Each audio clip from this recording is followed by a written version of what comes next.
গ্রীষ্ম বর্ষা পিনিতি ভরসা। হ্যাঁ, পিনিত শপিং সিটি। নমস্কার, আপনারা দেখছেন হুগলি আপডেট। আপনাদের সঙ্গে আমি উষা। আসছি খবরে। সাত সকালে বিকট শব্দে বিস্ফোরণ টিটাগড়ে এক আবাসনে। ঘটনায় গোটা এলাকায় চাঞ্চল্য।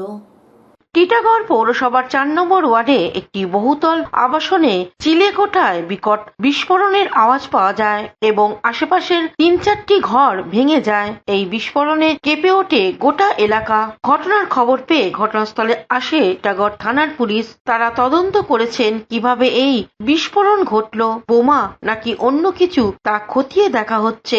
ঘটনার প্রসঙ্গে এলাকাবাসী কি বলছেন শুনবো। দাদা, আপনি তো জানেন একটা কথা, কেউ কারো উপর উঙ্গলি তুলতে পারে। আগার আমার ওই একটুখানি ঘর আমি নিয়ে কি করব? এইটাতে একটা ফ্ল্যাটে 60 কামরা ঘর আছে, এইটা একটা কমনিং হল নিয়ে ওইটা ব্যবহার হতো, ঠিক আছে? তো আমি ওর ঘর নিয়ে কি করব? আমার কি ওইখানে কাপড় আছে ইয়া জামা আছে? আরে ভোটে তো ও সময় ও বললো না, আজকে ইলেকশন সময় এরকম একটা উঙ্গলি তোলা হচ্ছে, এটা তো বাইরে তদন্ত করো পুলিশ। আবার ও বলছে তদন্ত তো করবে, তদন্ত করবো, আমরা সঙ্গে আছি। যে এর পিছনে দেশা হবে, কেউ কার উপর উঙ্গলি তুলবে? আপনার উপর আমি উঙ্গলি তুলতে পারবো কি? আপনি জবরদস্তি আমার ঘরে গিয়ে টাকা নিয়েছেন, তো কি হবে? এটা তো সাবিত করতে হবে না? তা আমরা তো এখানে সেবা করছি, আপনি এখানে আগে জানছেন মিডিয়া ভাবে, আপনি এলাকার মধ্যে ঘুরুন, ঘুরে সার্ভে করুন কি আমি কি কাজ করি। আমি গরিব লোককে ঘর দিলিয়ে দিই, যা ঘর দিয়ে বেঘর ওকে আমি ঘর দিই। তা আমরা তো ঘুমিয়েছিলাম, 6:30-6টার সময় হয়েছে এটা। তারপরে সব উঠলাম আমরা, ভাগাভাগি পুরো পাঁচিলগুলো সব পড়ে গেছে এইখানে। তারপরে কিছুক্ষণ পরে সব শান্ত হয়ে গেছে, এটাই হলো। আর না, কেউ লোক থাকতো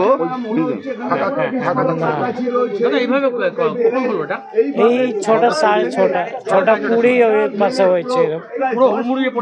হ্যাঁ, দেবপ্রিয় সরকারের রিপোর্ট, হুগলি আপডেট। বিতর্কের জেরে আদালতের নির্দেশে শিশুকন্যার মৃতদেহ কবর থেকে তুলে ফের ময়নাতদন্তে নিয়ে গেল পুলিশ। ঘটনাটি হুগলি ত্রিবেণীতে। দ্বিতীয়বারের ময়নাতদন্তের জন্য কবর থেকে তোলা হয় মৃতদেহ।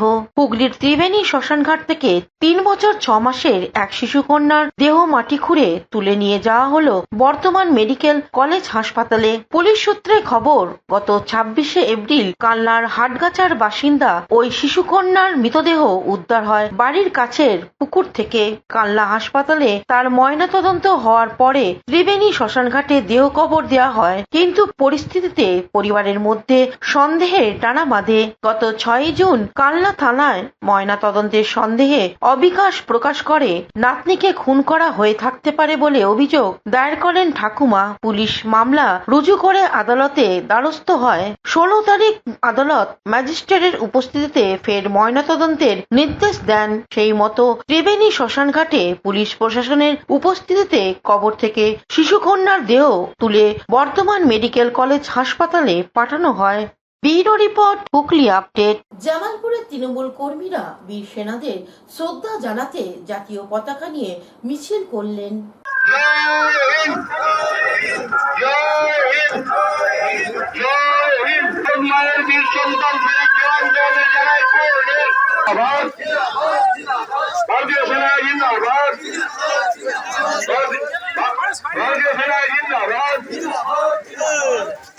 এখানে সমবেত হয়েছি, আপনারা প্রত্যেকে জানেন যে সম্প্রতি যে ভারত পাকিস্তান যুদ্ধ, যার নাম হচ্ছে অপারেশন সিন্ধু, সেটার পরিসমাপ্তি ঘটার পরই এবং সেই যুদ্ধে যে সমস্ত ভারতীয় বীর জওয়ানরা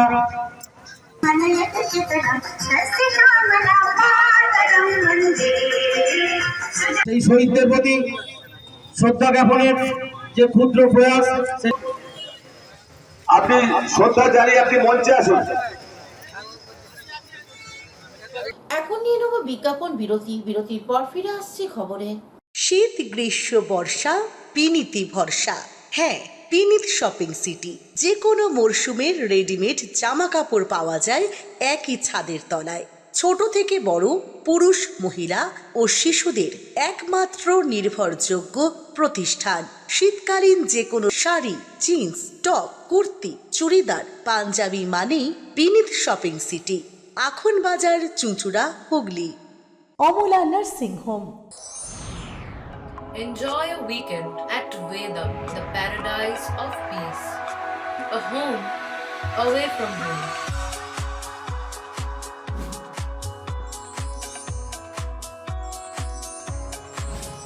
See yourself resonating with the nature. Vedam welcomes you to create your best memories. বিরতির পর ফিরে এলাম খবরে। আজকের দিনে মাতৃভাষাকে মর্যাদা দেওয়ার দাবিতে 10 জন শহীদ হয়েছিলেন। চুঁচুড়া মাঠের ধারে শহীদদের শ্রদ্ধা জানানো হয়। 1961 সালে 19শে মে বরাক উপত্যকায় বাংলা ভাষাকে সরকারি ভাষায় মর্যাদা দেওয়ার দাবিতে ভাষা আন্দোলন হয়েছিল। পুলিশের গুলিতে একজন মহিলা সহ 10 জন শহীদ হয়েছিলেন। বাঙালির কাছে 19শে মে একটি গুরুত্বপূর্ণ দিন। এদেশে মাতৃভাষার জন্য এমন রক্তক্ষয়ী সংগ্রাম আর কোনো ভাষার জন্য হয়নি। দিনটি স্মরণীয় অসমে নয়, বাংলাতে পালিত হচ্ছে এই দিনটি। তবে নতুন প্রজন্ম এই দিনটি সম্পর্কে জানুক, এই জন্যই হুগলি চুঁচুড়া বাংলা ভাষা ও সংস্কৃতি সংরক্ষণ সমিতি চুঁচুড়া ময়দানে ভাষা শহীদ স্মারক স্তম্ভে সামনে শ্রদ্ধা নিবেদন করল। মাল্যদান, শিলচর ভাষা শহীদ দিবস স্মরণের বক্তব্য, সমবেত সঙ্গীত পরিবেশন, স্বরচিত কবিতা পাঠের অংশ নেয় বিভিন্ন সাংস্কৃতিক দলের সদস্যরা। উপস্থিত ছিলেন শিক্ষক প্রণব হালদার, পৌরপ্রধান অমিত রায়, সভাপতি মানবেন্দ্র মুখোপাধ্যায় সহ বিশিষ্ট জনেরা। এই প্রসঙ্গে পৌরপ্রধান অমিত রায় কি বলছেন শুনবো। আপনারা জানেন যে 19শে মে 1961 কাছাড়ে যে 11 জনকে ভাষার জন্য, বাংলা ভাষার জন্য হত্যা করা হয়েছিল এবং কমলা দেবী তিনি প্রথম মহিলা শহীদ হয়েছিলেন বাংলা ভাষার জন্য। আজকে চুঁচুড়ার এই যে ভাষা শহীদ স্মারক আছে, আমরা সেটা পৌরসভার পক্ষ থেকে করেছিলাম 15 সালে। সেইখানে যেমনি 21শে ফেব্রুয়ারির অনুষ্ঠান হয়, আজকের দিনে 19শে মে এই অনুষ্ঠানটি পালিত হবে। এখানে সব যতগুলি সংগঠন আছে, এখানে ভাষা বাংলা ভাষা সংস্কৃতি সংরক্ষণ সমিতি থেকে আরম্ভ করে সবাই এইখানে আমরা অনুষ্ঠান হবে, এখানে তাদের স্মরণ করা হবে, শ্রদ্ধা জানানো হবে। এর ভেতর দিয়ে আজকে সকালে আমরা আজকে আমাদের এই অনুষ্ঠানটা শুরু করব।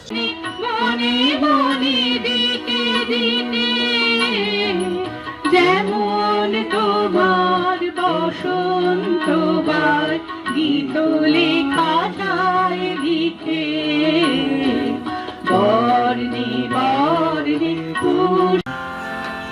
রক্ষা করতে মাতৃভাষা রাজপথে যারা দিল প্রাণ, বাংলা প্রেমী মানুষ সবাই, বাংলা প্রেমী মানুষ সবাই ভোলেনি তাদের অবদান।